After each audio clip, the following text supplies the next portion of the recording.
The massive alien fleet stretched across space like a dark cloud of death. 3,000 warships from 12 different worlds moved together in perfect formation. Their hulls gleamed under the light of distant stars. Some ships looked like giant insects with sharp edges. Others appeared smooth and round like metal eggs. Few had crystal surfaces that caught and reflected light in rainbow colors. Admiral Vexstar stood on the bridge of his flagship, the Eternal Dominion. His 4 eyes scanned the tactical display showing every ship in his armada. The crystalline being felt satisfaction flow through his angular body. This was the largest military force ever assembled in the galaxy. No enemy had ever faced such overwhelming power. "Status report," Vexstar commanded. His voice created musical tones that his crew understood perfectly. "All fleets report ready," Admiral replied, his second-in-command, an insect-like Threx named Kleichter. "The human colonies lie just 3 jumps ahead. Our scouts confirm they have only scattered defense platforms and a handful of small patrol ships." Vexstar nodded his triangular head. The humans had been expanding too fast, claiming worlds that rightfully belonged to the hegemony. These primitive creatures had somehow developed faster than light travel only 2 centuries ago. Now they dared to build colonies in territory that had been controlled by advanced civilizations for thousands of years. "The humans are like children playing with fire," Vexstar said to his bridge crew. "They think their crude technology can challenge species that mastered space travel before their world even had writing." The bridge crew made sounds of agreement. Everyone knew humans were weak. Their ships were slow and clumsy. Their weapons were simple kinetic projectiles and primitive energy beams. Most laughable of all, they still used chemical fuel for some of their systems. Meanwhile, far across the galaxy, Captain Jake Monroe sat in his command chair aboard the Un's Defiance. The human battleship was old but reliable, with thick armor, plating, and powerful engines. Monroe had commanded her for 5 years, through 3 border conflicts and countless patrol missions. "Captain, incoming priority transmission from Fleet Command," announced Communications Officer Pete Johnson. "Put it through, Pete." The main screen filled with the image of Admiral Kate Sullivan. Her gray hair was pulled back in a tight bun, and her green eyes showed the stress of command. "Jake, we've got a situation. Long-range sensors have detected a massive alien fleet heading for the New Terra system." Monroe felt his stomach drop. New Terra was home to 2 million colonists, including his own sister and her family. "How massive, Admiral?" "Intelligence estimates over 3,000 ships. Every major species in the Zephyrian hegemony appears to be involved." "This isn't a raid, Jake. This is a full-scale invasion." Lieutenant Lisa Park, the ship's tactical officer, looked up from her console. Her brown eyes were wide with shock. "Captain, 3,000 ships? We have maybe 10 patrol craft in the entire system. How can we possibly defend against those?" "Numbers." Monroe stood and walked to the tactical display. The numbers were crushing. Even if every human ship in the sector responded, they would still be outnumbered 50-1. "What are our orders, Admiral?" Sullivan's expression was grim. "By time. The civilian evacuation ships need at least 48 hours to get everyone off New Terra. Hold the line as long as you can. Understood, Admiral?" "The Defiance will not let you down." The transmission ended, leaving the bridge in heavy silence. Chief Engineer Sam Rodriguez spoke first. "Captain, we've got good people on New Terra. My brother runs a mining operation there. You can't let those aliens hurt our families." Monroe nodded. Rodriguez was right. This wasn't just about military strategy or territorial disputes. About protecting human lives. "Sam, I need everything you can give me from the engines. Lisa, start running combat scenarios. Pete, send a message to all ships in the system. Tell them to form up on us." As the crew worked, Monroe stared at the tactical display showing the approaching alien fleet. The enemy had superior numbers and advanced technology. Their energy weapons could cut through most armor like paper. Their ships were faster and more maneuverable than anything humans had built. But Monroe had learned something important during his years of military service. Numbers and technology didn't always determine the outcome of a battle. Sometimes courage and determination could overcome impossible odds. Humans had a long history of fighting against superior enemies and finding ways to win. Captain Lisa called out, "I've got preliminary readings on the alien fleet composition. It looks like they have ships from all 12 hegemony species.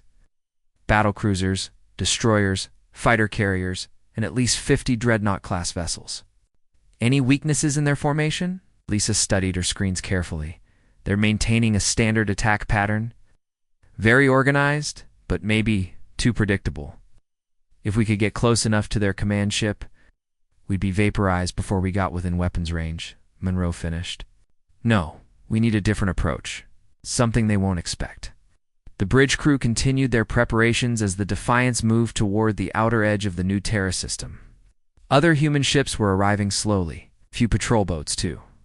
Destroyers, and one other battleship, against 3,000 alien vessels. It looked like a pathetic force, but Monroe remembered the words of an ancient Earth general, who once said that it wasn't the size of the dog in the fight that mattered, but the size of the fight in the dog. The aliens were about to learn that humans had plenty of fight in them. In the depths of space, the two forces moved toward their fateful meeting. The alien armada advanced with confident precision, certain of their overwhelming superiority. The small human fleet prepared for what seemed like a hopeless battle. Neither side knew that this encounter changed the balance of power in the galaxy forever. Admiral Kate Sullivan stood in the war room deep beneath Earth's surface. The massive chamber buzzed with activity as officers from every branch of the military worked at their stations. Holographic displays showed ship positions across human space. Red markers indicated the approaching alien threat. "Admiral, the evacuation fleet is already moving toward New Terra," reported Colonel Ben Harper. "But they need more time. Captain Monroe's force can't hold that system against 3,000 enemy ships." Sullivan studied the tactical display. The math was simple and brutal.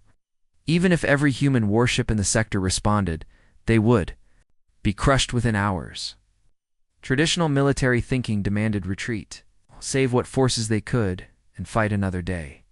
But Sullivan had not reached her position by following traditional thinking.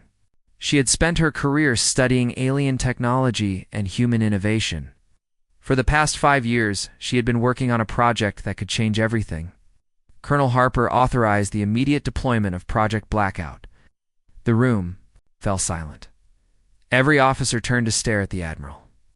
Project Blackout was classified beyond top secret. Most of the people in this room had never heard the name before. "Admiral, are you certain?" Harper asked quietly. "The prototype hasn't completed all its testing phases." Ow. "We're out of time for testing, Colonel. Contact Captain Carter immediately." Far from Earth, in a hidden shipyard orbiting a dead moon, Captain Alex Carter received the encrypted message. He read it twice before believing what he saw. After 3 years of preparation, Project Blackout was finally going active. Carter was a veteran of humanity's first contact wars. He had commanded destroyers and cruisers in battles against Threx, Raiders, and Althari pirates. Yet nothing in his experience had prepared him for the ship that now surrounded him. The UN's Retribution was unlike any vessel ever built by human hands. The ship stretched nearly 2 kilometers from bow to stern. Its hull was covered in overlapping armor plates that could adapt to different types of weapons. Most impressive of all were the weapon systems that human engineers had designed using captured alien technology. "Captain, all departments report ready," announced his executive officer, Commander Amy Walsh. She had served with Carter for 8 years and trusted his judgment completely. Carter nodded and activated the ship's internal communication system. "This is the captain speaking.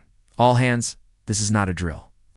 We have received orders to deploy immediately to the new Terra system. Alien armada of 3,000 ships is moving to attack our colonies." He paused, letting that number sink.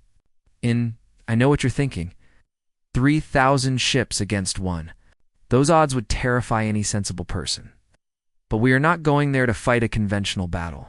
We are going there to send a message. In the engineering section, Chief Engineer Dan Brooks checked his instruments one final time. The ship's power systems were unlike anything in the human fleet. It combined human fusion technology with alien energy conversion methods. The result was a power output that rivaled small stars. Power levels are stable, Captain, Brooks reported. All weapon systems are online and ready. Lieutenant Commander Lisa Rodriguez, the ship's weapons officer, ran her hands over her control console. The Retribution carried weapons that human military scientists had been developing in secret for years. The main gun was a railgun system that could accelerate projectiles to incredible speeds. The secondary weapons included particle beams and missile systems that used technology reverse-engineered from captured alien ships. "Weapons are ready, Captain," Rodriguez announced. Oh. Carter felt the weight of command pressing down on him. This ship represented humanity's greatest technological achievement, but it also represented enormous risk. If the Retribution was destroyed, the aliens would learn that humans possessed advanced weapons. They might respond by building even larger fleets. Navigation. Set course for New Terra system. Maximum speed. Carter ordered. The Retribution's engines came online with a deep thrumming sound that vibrated through the entire ship. The vessel began moving slowly at first, then with increasing speed. Unlike most human ships, the Retribution used a combination of ion drives and experimental antimatter engines.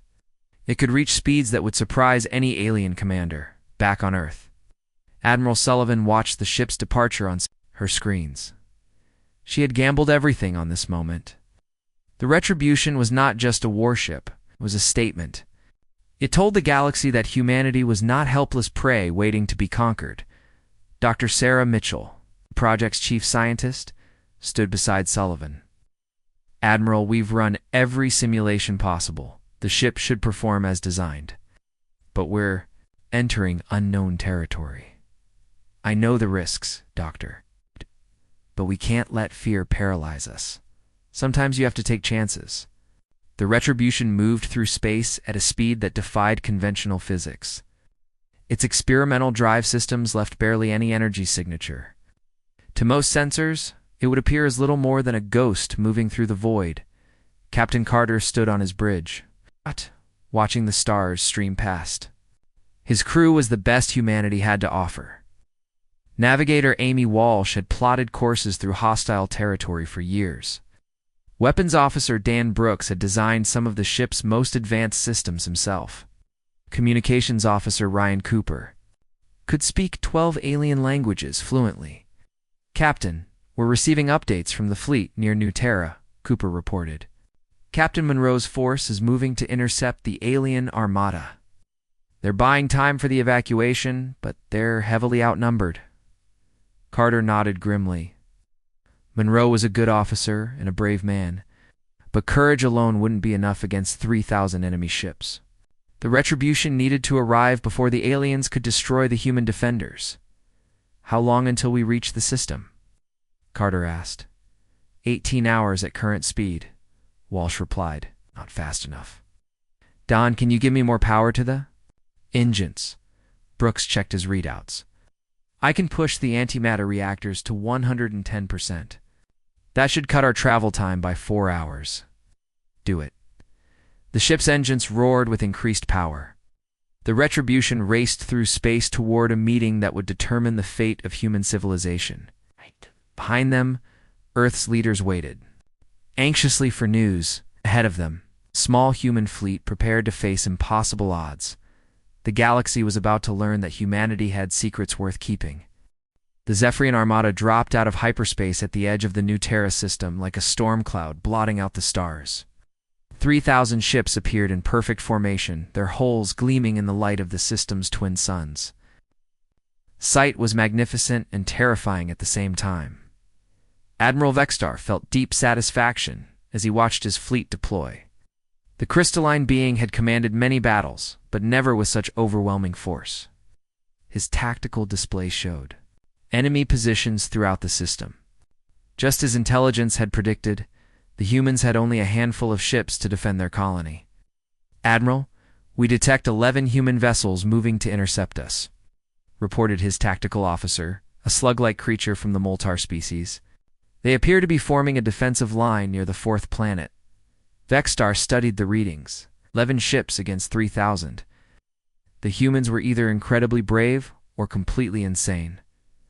What classes of vessels are we facing? 2. Battleships, 3 destroyers, and 6 patrol craft. Total crew complement estimated at less than 8,000 beings. The bridge crew made sounds that indicated amusement. 8,000 humans against nearly 2 million alien warriors. The outcome was obvious to everyone present. Open a communication. Channel 2, the human fleet, Vextar ordered. Let us offer them a chance to surrender before we destroy them. Captain Jake Monroe stood on the bridge of the Un's Defiance, watching the massive alien fleet deploy across his tactical display. The numbers were even worse than he had feared. His small force looked like insects facing a hurricane. Captain, incoming transmission from the alien flagship, announced Communications Officer Pete Johnson. Put it on screen. The view screen filled with the image of Admiral Vextar. The alien's 4 eyes glowed with inner light, and his crystalline features reflected the bridge lighting in strange patterns. When he spoke, his voice created musical tones that the translation system converted into English.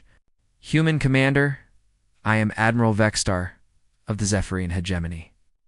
You are facing the largest military force ever assembled in this galaxy. Your position is hopeless. Surrender now, and your crews will be allowed to live as prisoners of war. Monroe stepped forward, his jaw set in determination. Admiral Vextar, this is Captain Jake Monroe of the United Nations ship Defiance. These are human colonies in human space. You have no authority here. Suggest you turn your fleet around and go home. The alien admiral's crystalline features shifted in what might have been surprise. Captain Monroe, you command 11 ships. I command 3,000. Do you truly believe you can resist us? I believe we'll give you a fight you won't forget. Vextar's 4 eyes blinked in sequence. In all his years of warfare, he had never encountered such defiance from a hopelessly outnumbered enemy. Most species would beg for mercy or attempt to negotiate when facing such odds. Very well, Captain. Your courage is admirable, but pointless. You have 1 hour to reconsider. After that, we will demonstrate the price of defying the hegemony. The transmission ended. Monroe turned to his bridge crew, seeing his own determination reflected in their faces. All ships maintain formation. Lisa, are the evacuation transports clear?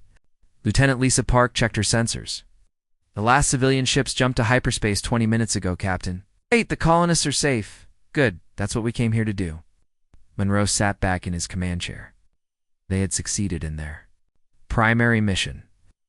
Now, they would make the aliens pay as high a price as possible for their invasion.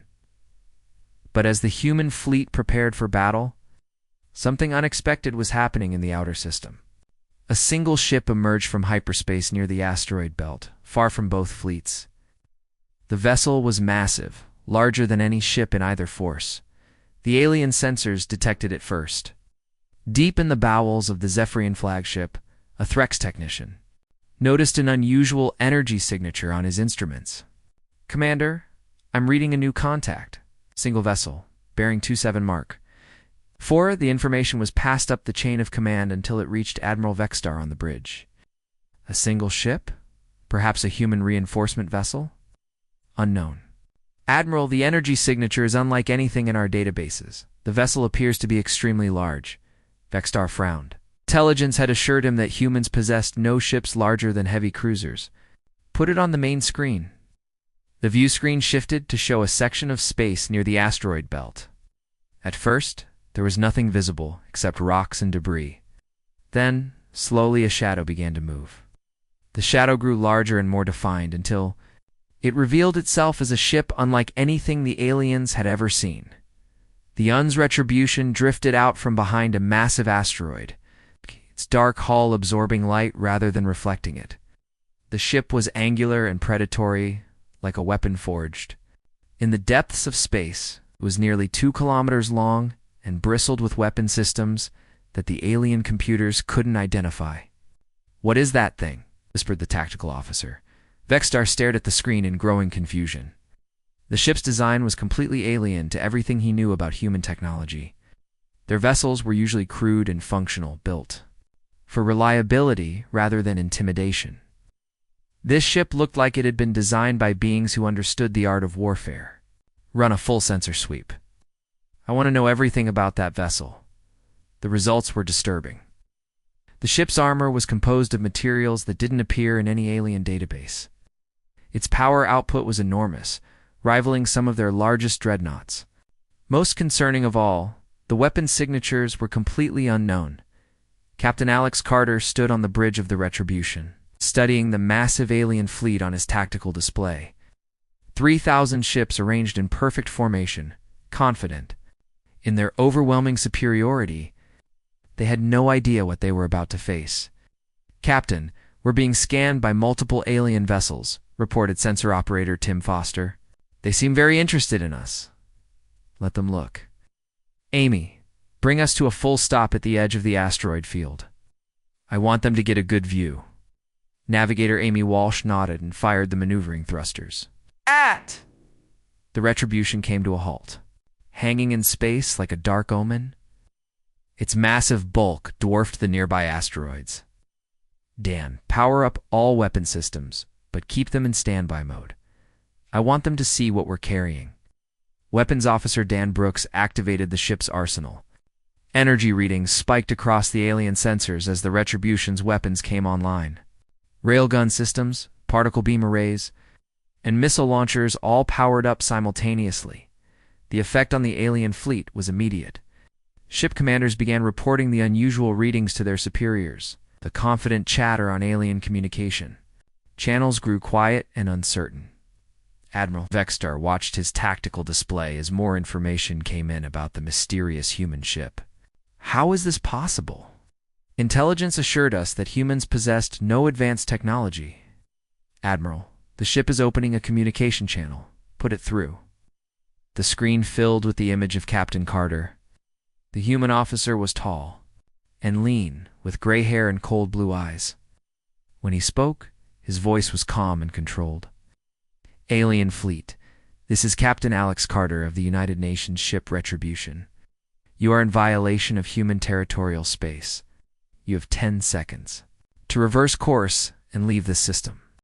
Vexstar's crystalline features shifted in anger. "Human, you pilot one ship. We command 3,000. Your threat is meaningless." Carter's expression didn't change. 10 seconds, Admiral. Suggest you use them wisely." The communication ended, leaving the alien bridge in stunned silence.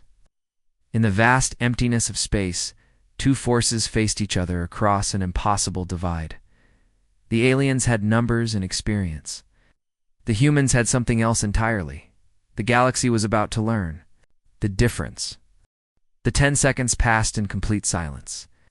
Captain Alex Carter stood motionless on the bridge of the Retribution, his cold blue eyes fixed on the tactical display. The alien fleet had not moved. 3,000 ships remained in their attack formation, weapons powered and ready for battle. "Time's up," Carter said quietly. "Dan, target the largest asteroid in the belt, the one approximately 15 kilometers in diameter." Weapons Officer Dan Brooks checked his targeting systems. "Captain, are you sure? It's a massive piece of rock. The debris field will be enormous." "That's the point, Dan. Lock on target and prepare to fire the main gun." The Retribution's primary weapon system came online with a deep humming sound that vibrated through the ship's hull. The railgun was humanity's most advanced kinetic weapon, capable of accelerating projectiles to incredible speeds using electromagnetic fields. The ammunition was simple, a solid tungsten rod weighing 50 tons. Across space, Admiral Vexstar watched the human ship with growing confusion. His sensors detected massive energy buildup in the vessel's forward section. "What are they doing? Are they preparing to attack us?" "Unknown, Admiral," replied his tactical officer. "The energy signature is unlike any weapon system in our databases. It appears to be some form of kinetic accelerator." Vexstar felt a chill run through his crystalline body. Kinetic weapons were considered primitive by most galactic civilizations. Energy beams and plasma cannons were far more efficient and easier to control. But something about the readings from the human ship suggested this was no ordinary kinetic system. "All ships, raise shields, and prepare for evasive maneuvers," Vexstar ordered. Captain Carter turned to his communications officer. "Ryan, Open a channel to all ships in the system, both human and alien. I want everyone to see this. Channel open, Captain. This is Captain Carter of the UNS Retribution. What you're about to witness is a demonstration of human military capability. We do not make empty threats. Carter nodded to his weapons officer. Fire. The Retribution's main gun discharged with a sound like thunder. The tungsten projectile shot forward at nearly 20% of light speed, invisible to the naked eye, but clearly visible on every sensor screen in the system. The rod covered the distance to the target asteroid in less than 3 seconds. The impact was beyond anything the aliens had ever witnessed. The 50-ton projectile struck the 15-kilometer asteroid with the force of a small nuclear weapon. But instead of simply exploding, the kinetic energy was transferred directly into the rock itself. The asteroid didn't break apart. It didn't crack or shatter. It simply ceased to exist. The massive piece of rock was instantly converted into superheated plasma and debris. The energy release created a shockwave that rippled through space, rattling ships hundreds of kilometers away. Where the asteroid had been, there was now only an expanding cloud of glowing gas and dust. On the bridge of the Zephyrian flagship, every officer stared at their screens in stunned silence. The tactical display showed empty space where moments before there had been a mountain-sized piece of rock. "Did that really happen?" whispered the tactical officer. Admiral Vextar felt fear creep into his thoughts for the first time in decades of warfare. He had seen energy weapons slice through armor plating. He had watched plasma cannons melt entire ship hulls. But he had never seen anything simply erase a target from existence. "Analysis," he demanded.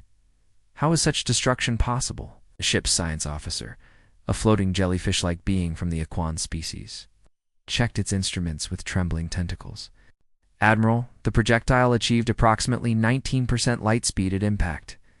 The kinetic energy release was equivalent to several antimatter warheads detonating simultaneously. That's impossible. No magnetic acceleration system can achieve such velocities. Apparently, human technology has progressed beyond our intelligence reports."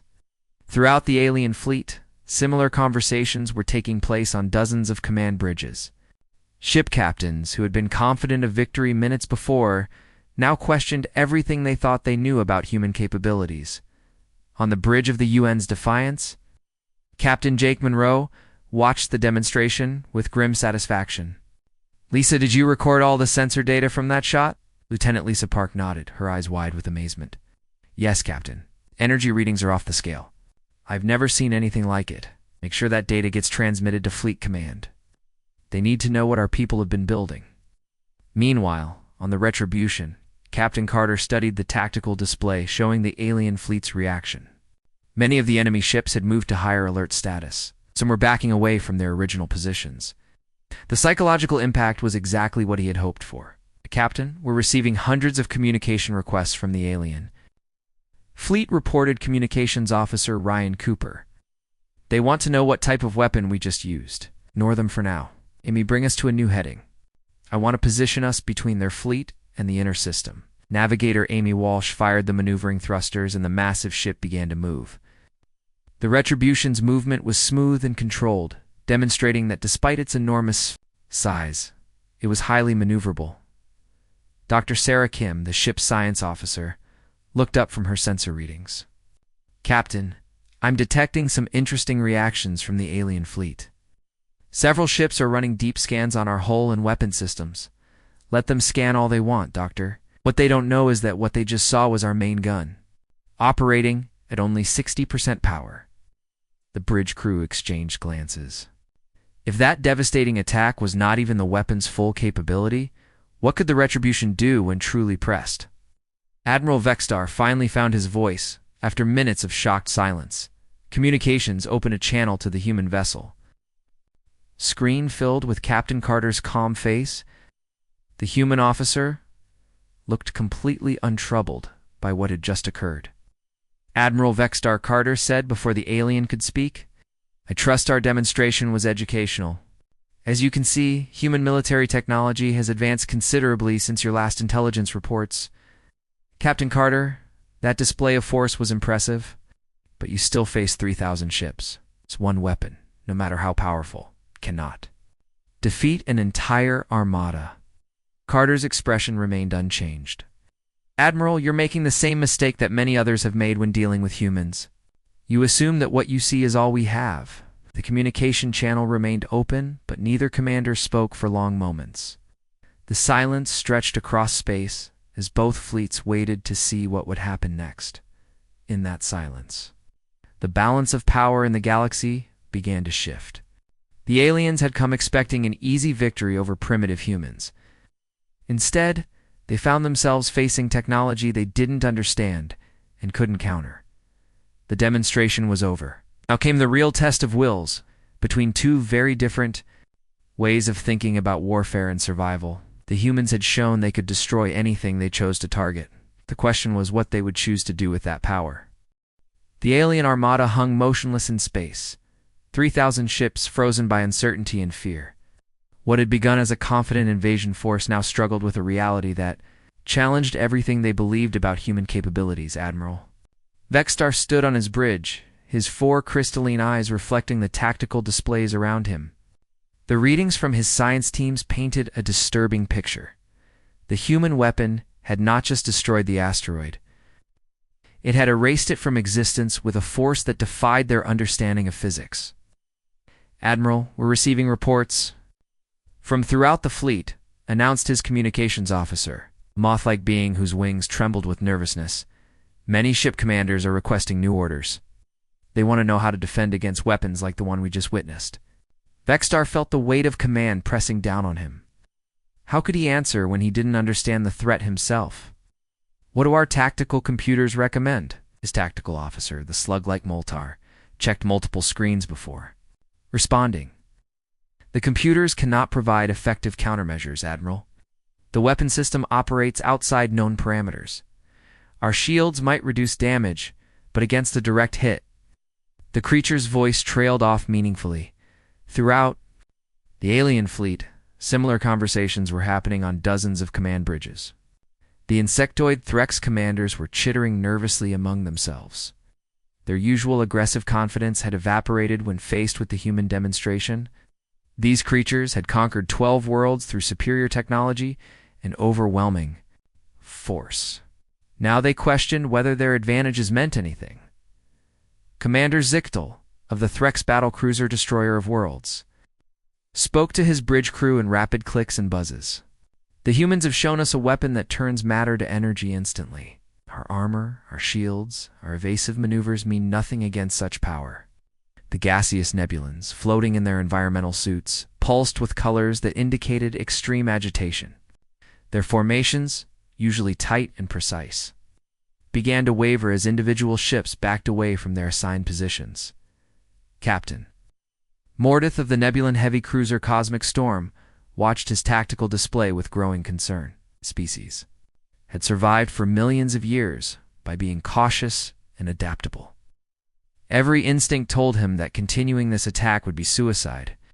Navigator, move us to the rear of the formation, Mordeth ordered. Maintain communications with the fleet, but keep maximum distance from the human vessel.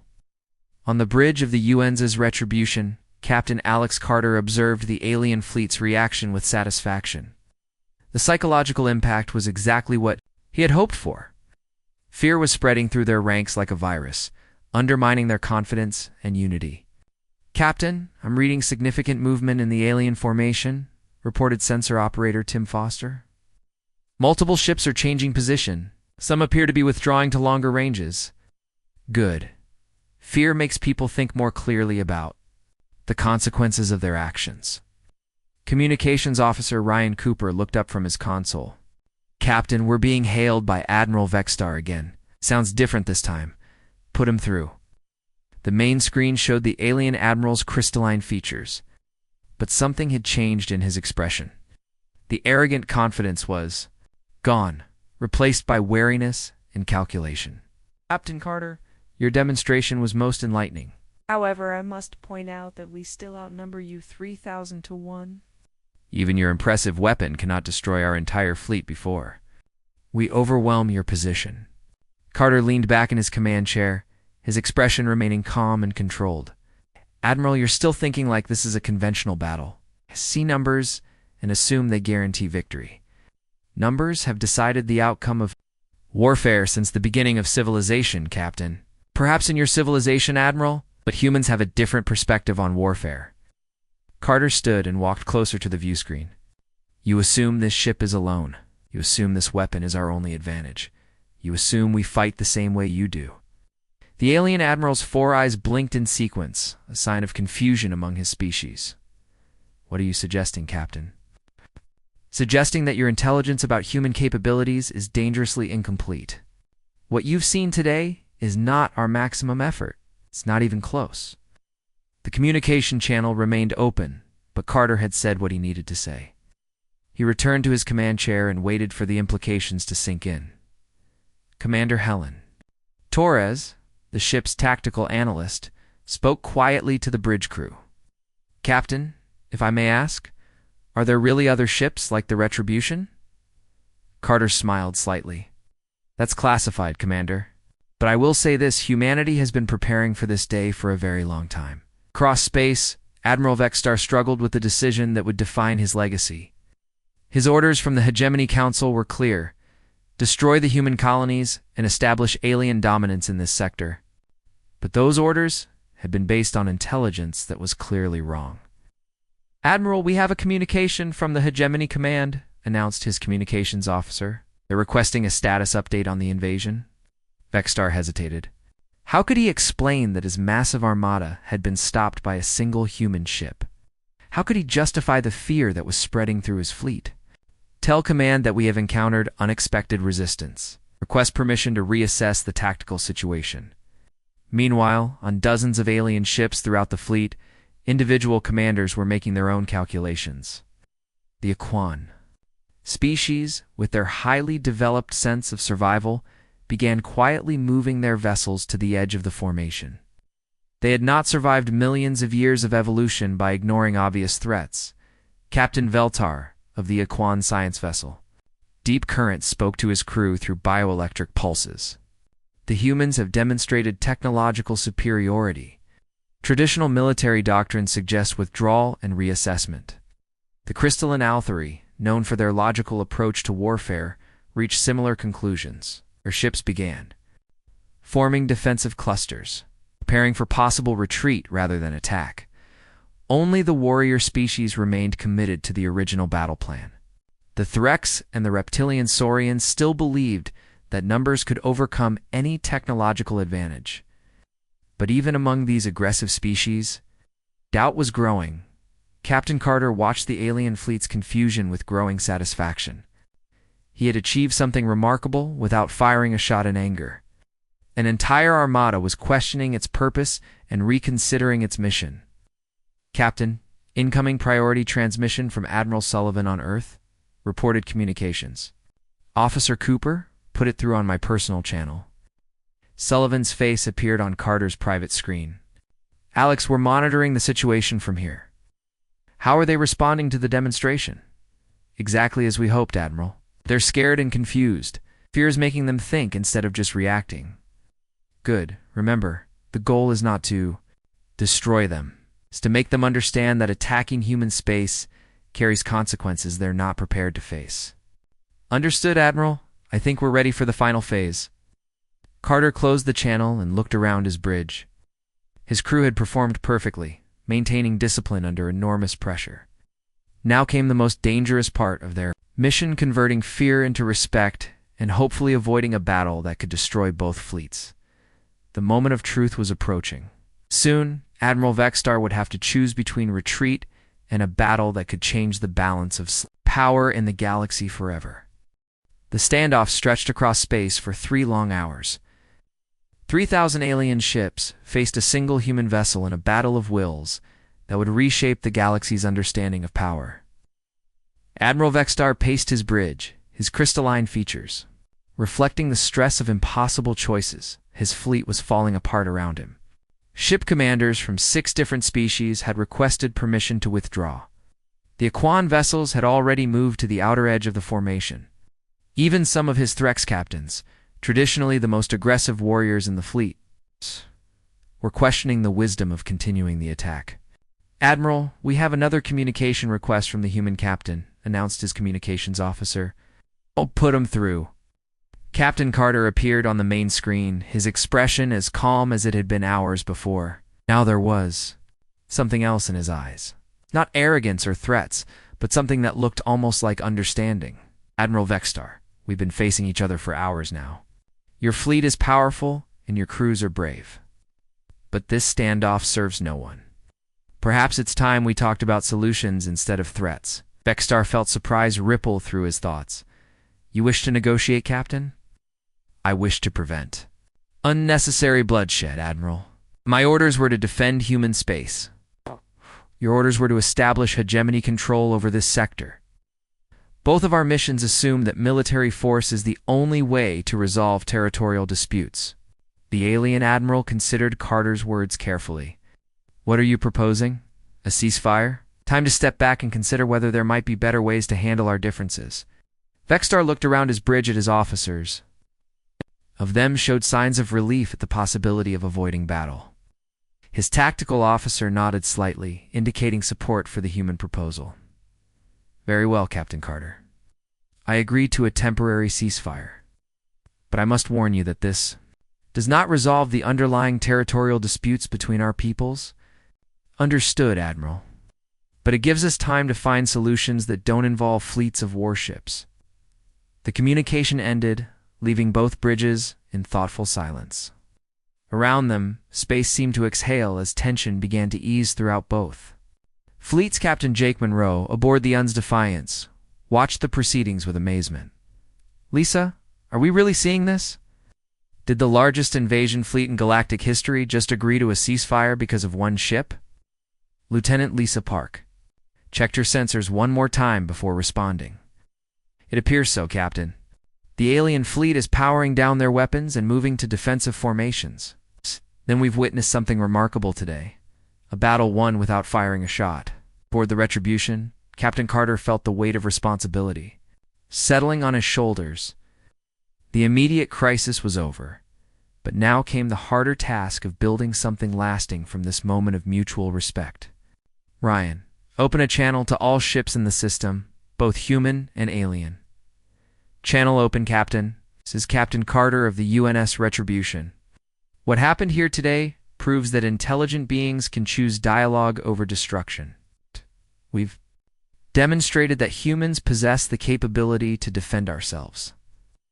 And our alien visitors have shown the wisdom to recognize when continued aggression serves no purpose."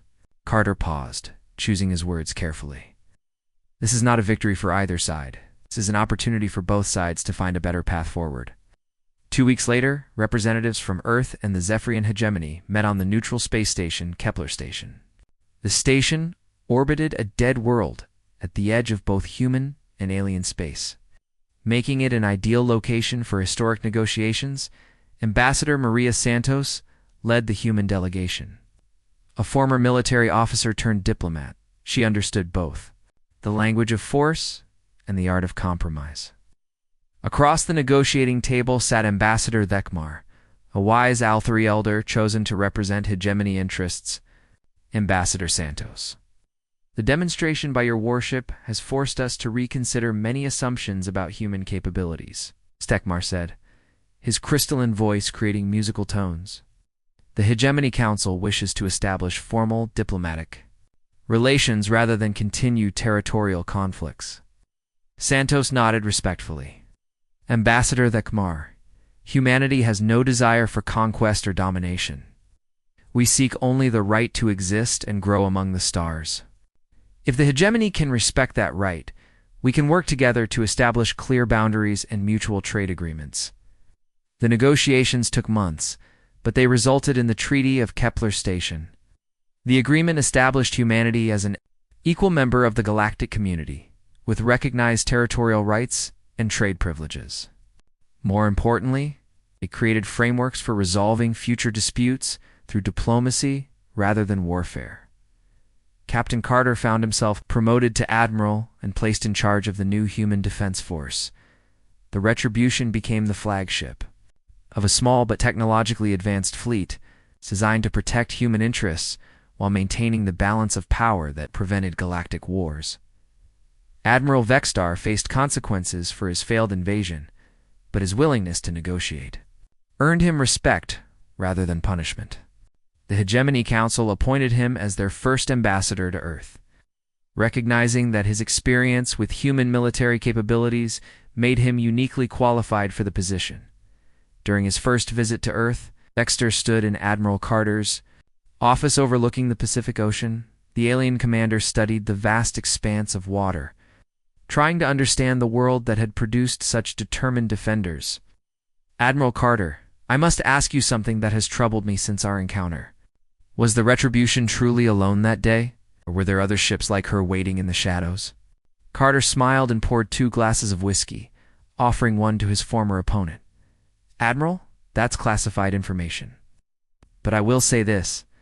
The galaxy is a big place, and humanity has learned that preparation is the key to survival." Accepted the glass and tasted the strange human beverage. It burned his throat, but he found the sensation oddly pleasant. "Your species continues to surprise me, Admiral. You fight like warriors when threatened, but negotiate like philosophers. When offered the chance, it's because we understand something that many species forget, Admiral. True strength isn't about how many ships you can build or how many worlds you can conquer. True strength is knowing when to fight and when to find a better way." The 2 former enemies stood together, looking out at Earth's blue oceans and discussing plans for a future where humans and aliens could coexist among the stars. Behind them, their respective fleets maintained watchful positions, ready to defend their peoples but hoping never to need such defenses again. The galaxy had learned an important lesson that day. Humanity was not just another species to be conquered or ignored. They were equals who had earned their place through courage, innovation, and the wisdom to choose peace when victory was within their grasp. In the years that followed, human ships would explore new sectors of space, always ready to defend themselves, but never seeking unnecessary conflict. The sight of human warships became a symbol of strength tempered by restraint, reminding all who saw them that sometimes the greatest victories come not from destroying your enemies, but from convincing them to become your friends.